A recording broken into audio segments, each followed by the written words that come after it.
Ndị be anyị kenenu m unu. Asị m unu abọọlachi. Eji m ohere na-asị good morning, good afternoon, good night. It depends on the time maybe si wee na-esoro anyị today. N'ụbọchị nke taa bụ abalị nke abụọ n'ọnwa Febụwarị 2024. Anyị sị na ya dịrị nche niile na mma, n'ụnụ ya dịka echi. Na echi ada agwụ agwụ.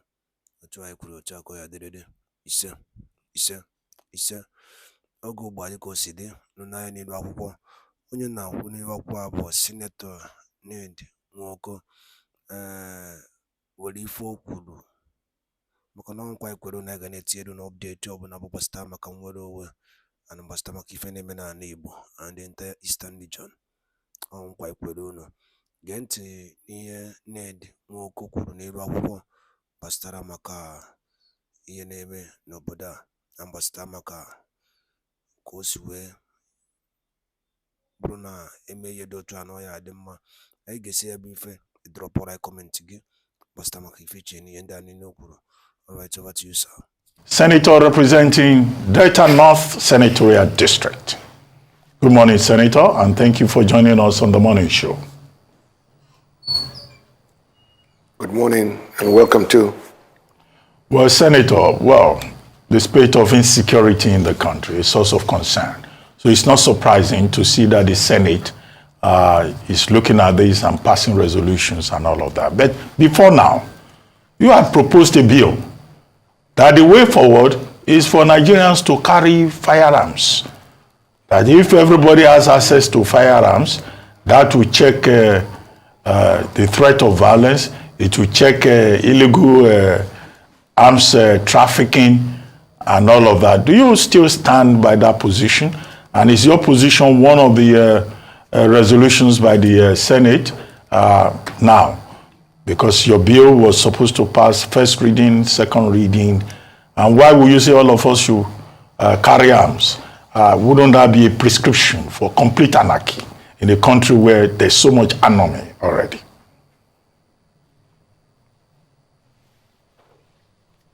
Well, thank you for having me on this morning.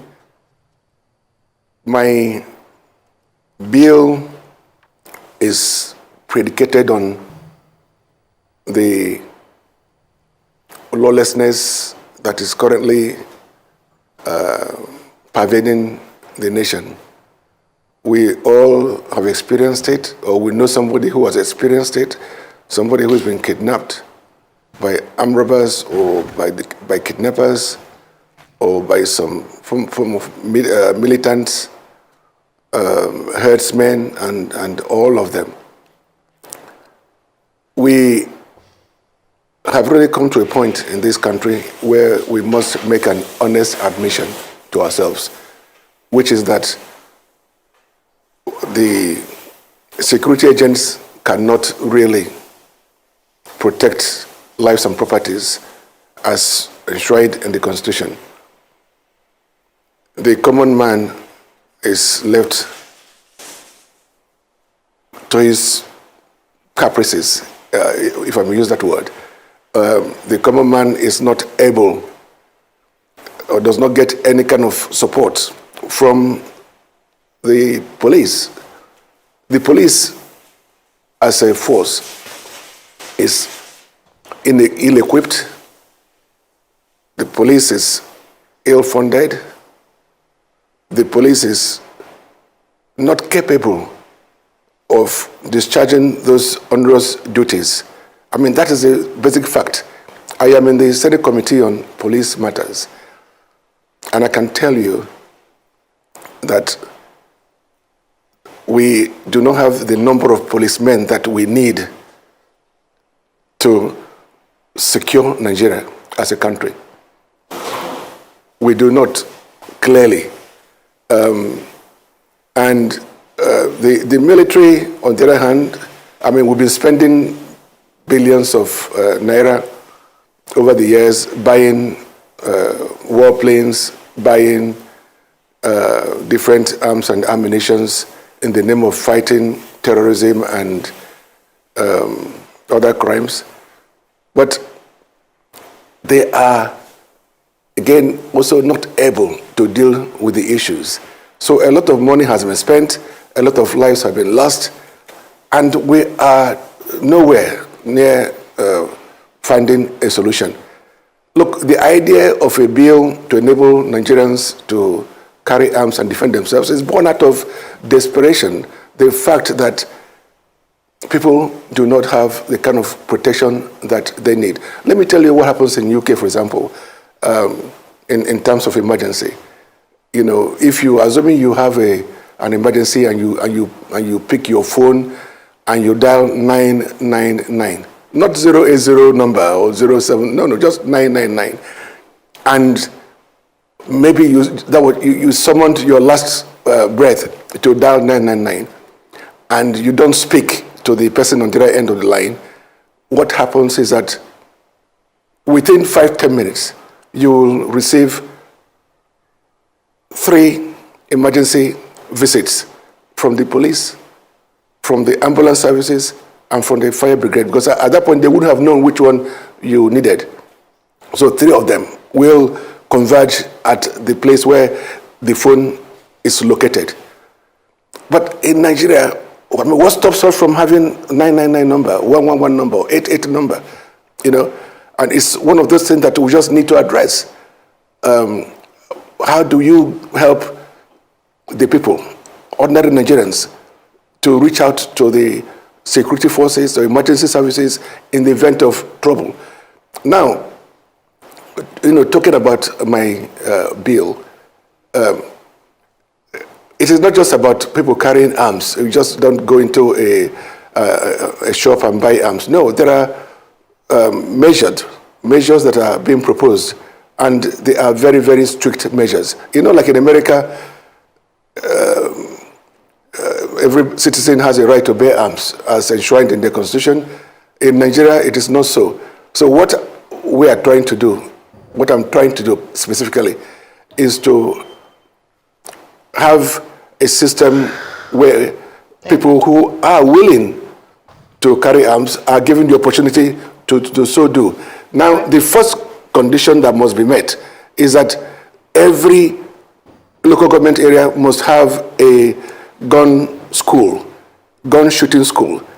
And so if you want to have a license to, just give me some minute, please. It's important you understand this.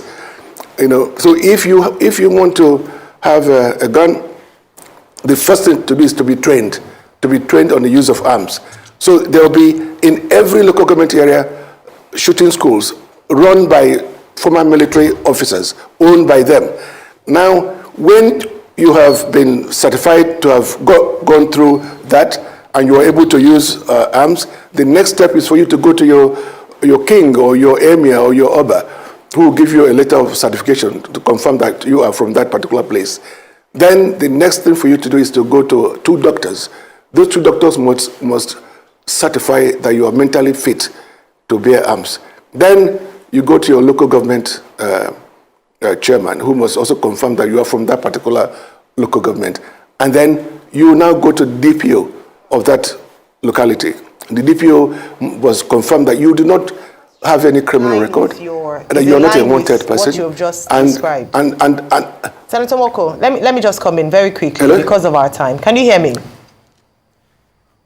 Let me come in because yes, I want to ask based on before you get there. I want to ask a question around what you've already said, because you've said a lot, and it's important that we're able to digest it and also, you know, ask a few questions with regards to some of the proposals you've made. Now, it sounds like you've given a lot of thought to your bill, including the implementation. And we hear you about local government, but the more you speak about it, the more we see the number of obstacles that would challenge this bill. The first instance is this saying that they have to be responsible, law-abiding Nigerians. How do you judge that?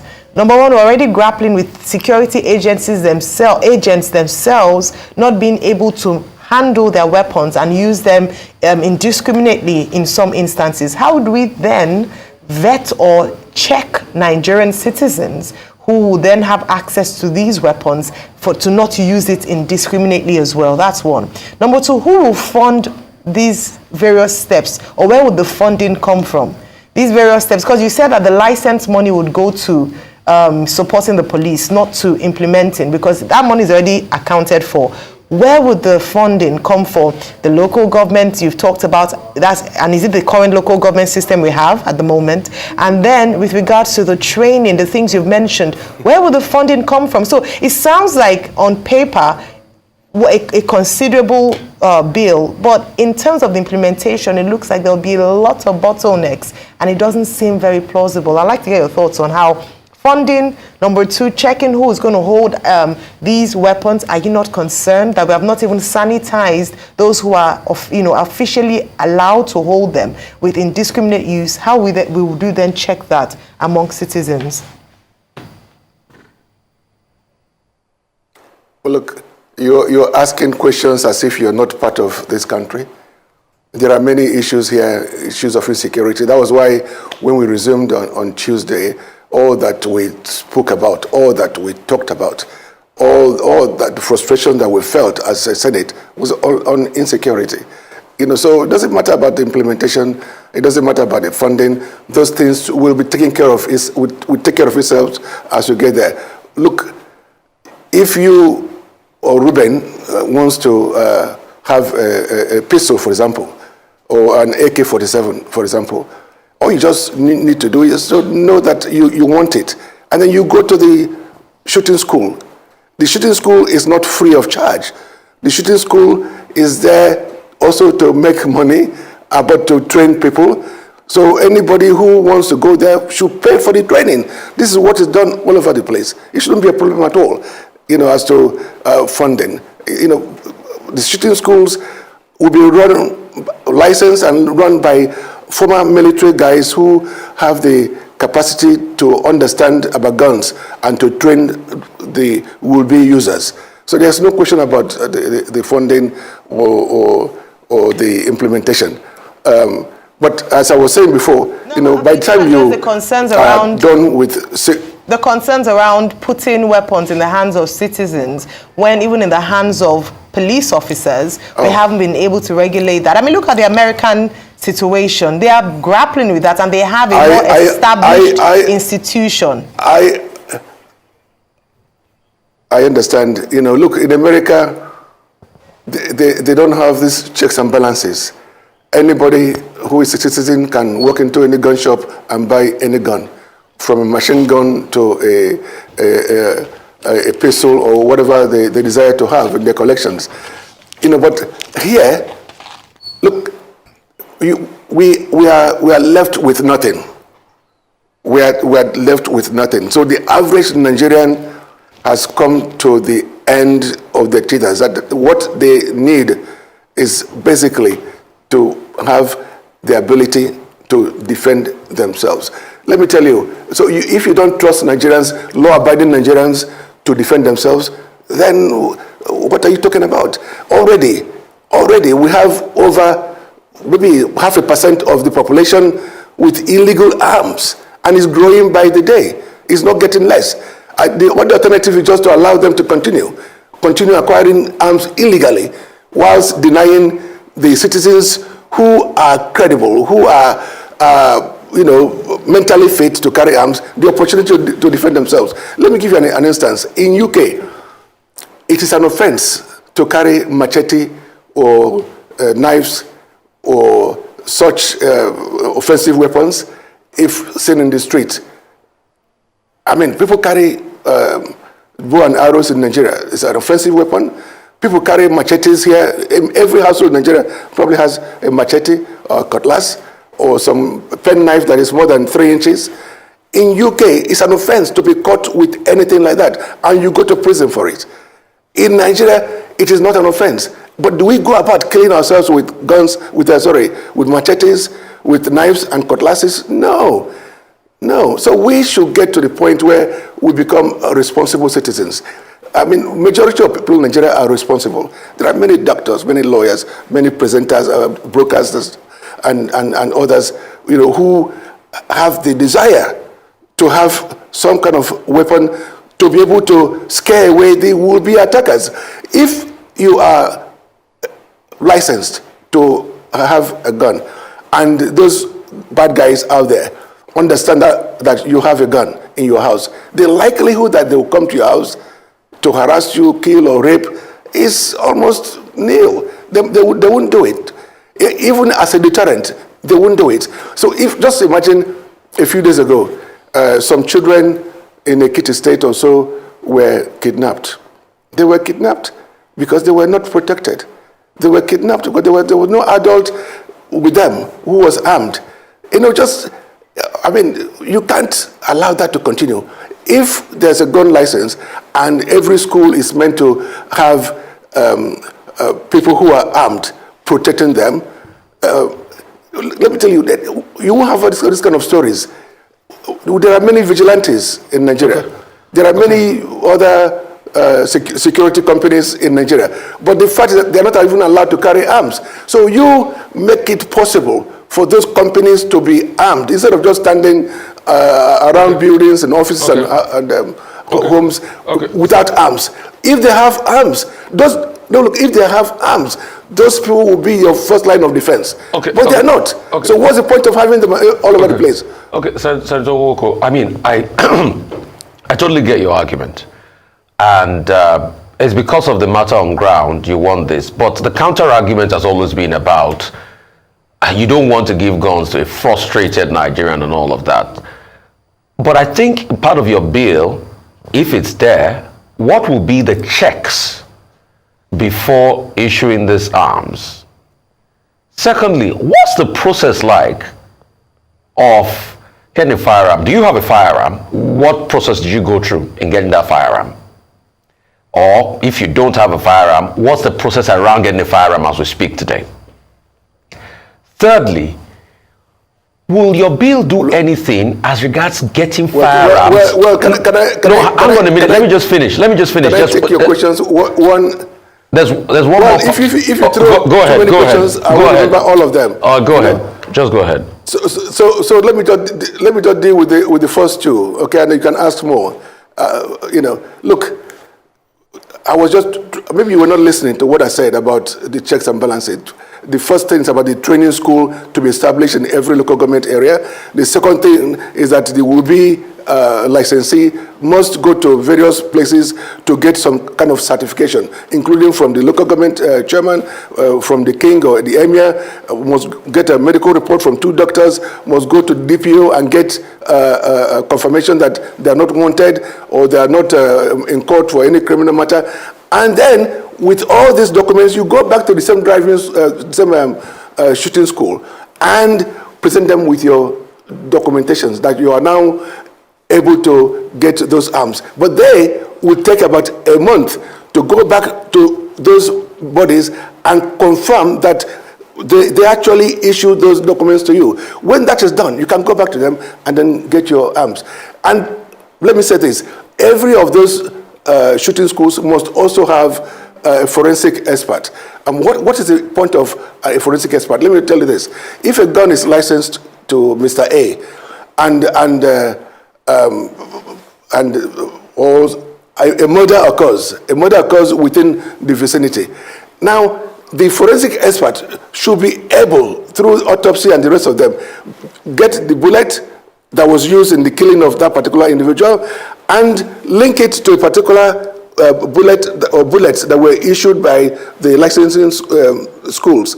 Because these are things that have to be done as a way of checking the usage after the acquisition of those guns. So, yes, do you understand what I've just said? So if a gun is used, a bullet is used, the forensic experts who should be able to identify where the gun came from through the licensing. So the problem I have, bodies.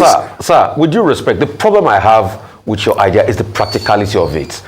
With due respect, it is not practicable in Nigeria. You see, all of that you have just stated, the processes, I can do it if I'm corrupt. I can get somebody to get me a shooting school license. I can get all of that.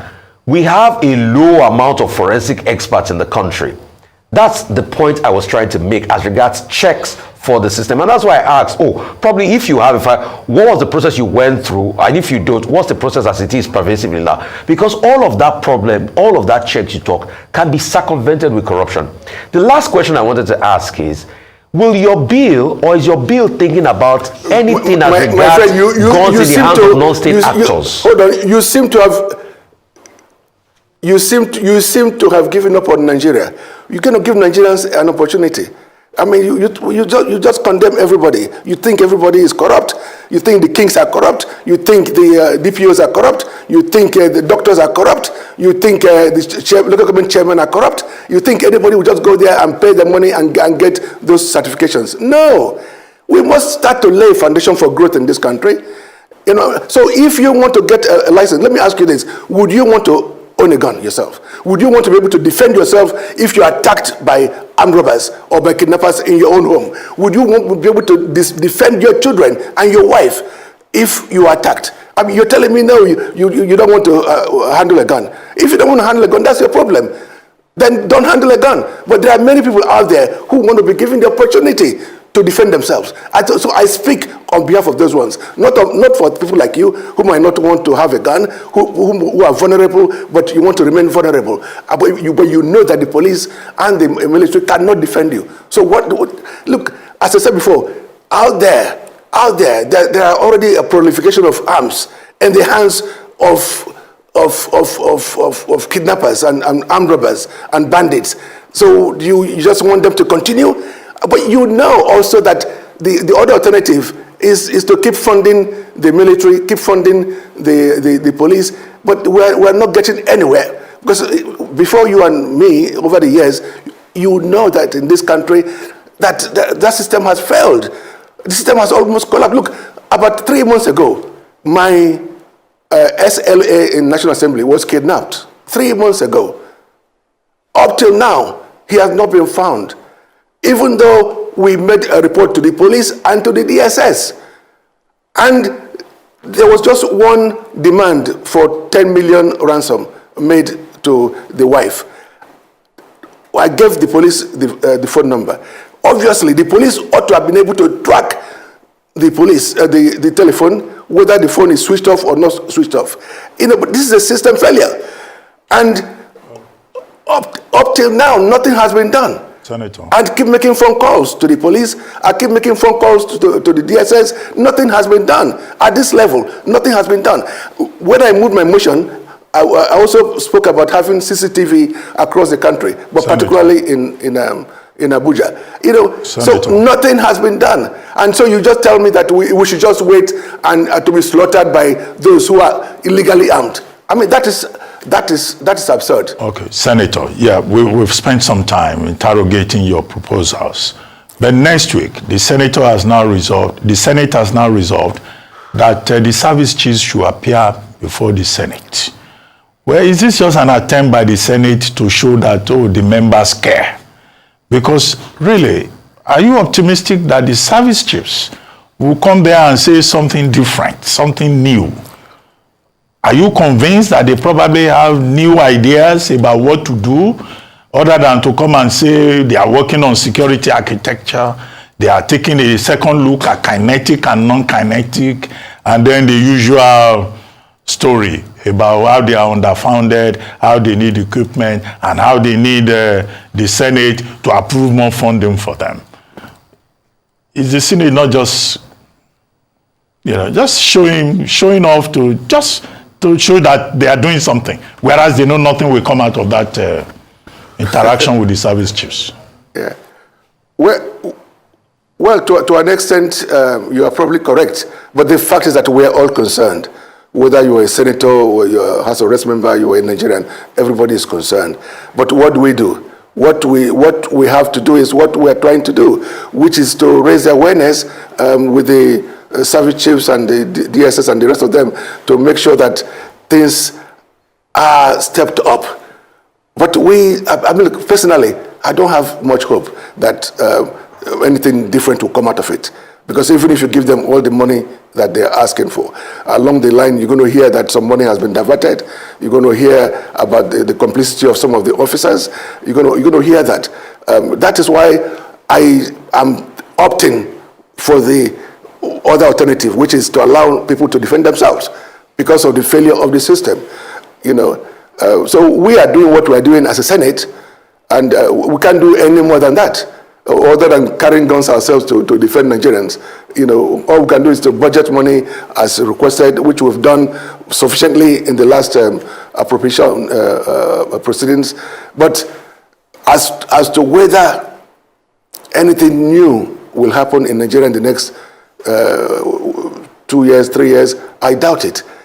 I doubt it very much. So we have to come to the reality that what we need now is to give the people the opportunity to defend themselves. Well, on that note, Senator Ned Nwoko, we would like to thank you very much for joining us on the morning show.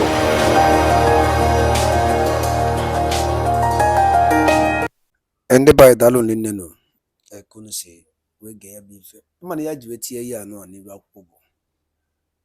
oh, when they can baseball mother, mana Buddha's word. But I didn't in a baseball mother, because the car was in the name Malo, no Buddha. One watch year Galaga and the former governor of Benue State, Nekuniwakwa. No, he supported Peter Obi, but one night work, and the Mboyanino book away better Nigeria and China game enjoy. Mananda Simba na no nye bwich no bada balo. Keko nye bogage wich. Okay. I will not you. Or maybe 1 month. As in, sorry. Or maybe 1 year. In your no everything. Price of commodity now go very high. Everything and all note ukwoje. Pharmacies nebe. Ajụjụ mborosi. Ule mgbe ka anyị ga-emegide nụ ịtụ vootu a and inye ndị ọchịchị a obodo a dị mma. Ebe ahụ jụ nchọrọ eju and biko na ụmụchukwu Igbo mụ na-ege ntị na-esonyere m n'ihe na-eme n'iru akwụkwọ na Eastern News 24. Mma chukwu nụ Sam ya bụ ife. The primary view or the primary desire for Mazi Nnamdi Kanu is for the betterment of you and your children's future. Oge amụrụ anyị uteela a na-agụrụ anyị youth is the leaders of tomorrow. Mpa anyị amụgo anyị mụsị anyị anyị na-eche na ka bụ leader of tomorrow. Ọ bụrụ onye tọrọ mpa anyị mụrụ anyị biye were ọchịchị wee nye. Kezi the future of the youth n'obodo a. Kedi the future of that nwa anyị na-amụ ịchọrọ a better future n'obodo a.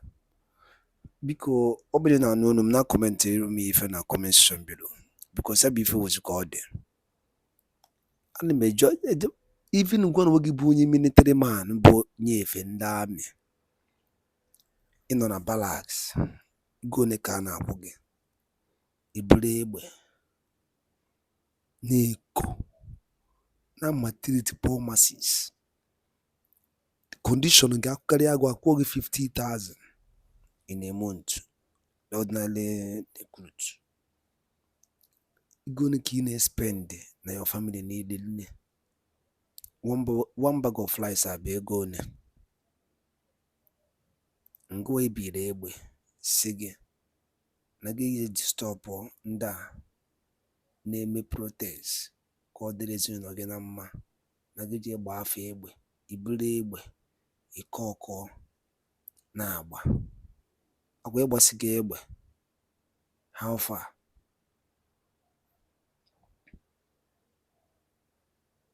ịghọtago egbuo gị n'iwu ọgụ onye ga-enetere gị ụmụ gị. Ọgwụ na ife na-eme n'Imo steeti kịta agụmada agwa chinchi na ahịa esugo mana ọ bụ eziokwu. Ọ gị na-eme na ahịa insecurity everywhere and a Beneti who will save us. mana ọ bụ ife Maazị Nnamdi Kanu kwuru. If na ngwara onwe gị bụ onye amị ga-akpọ onwe gị meeting gwa onwe gị eziokwu ma na obodo a likere gị, obodo a did not like you, ife nọ bụ ibu egbe AK-47 na-ebugharị agụọ na-apịa your family. Ọ gwụna ka ọha m n'ọnụ Igbo ma na-ege ntị. Nwanne anyị nwoke akwa agwara ya na ọma nga Nnamdi Kanu gwara ya they can never give you this thing, come let us get Biafra ka anyị liberate ụwa anyị. Sị mba na obedient movement ọ na-ada kitikiti obedient movement ya bụ ife a na-eme. How far? Anya bụ ajụ na-ajụ akwa o bere akwa. I no go gree na Supreme Court after everything o nwere ife imewu. Ka ihe ọzọ na ya agwa anyị kịta 2027 ka abịa akwụkwọ na line soro na wee tụọ vootu atụsịkwa akpọ result ibewekwa akwa ọzọ. Ọ na ọka mụ na Jos mara ihe kwanyere ụwa anyị ugwu kpọọ ụwa anyị meeting Peter Obi ka nna agwa okwu a. Ọ na ọka mụ na Jos mechitezi ọnụ gị mana ọmanye iwu gị ọchịchị ijoin ụmụnne gị n'ife a na-eme wee liberate ụmụnne gị. Talụrụ nne Igbo ma na-ege ntị kwunu si na-esore na Eastern News 24. Ọ na-ewute m nke mesịa n'ụmụ Igbo.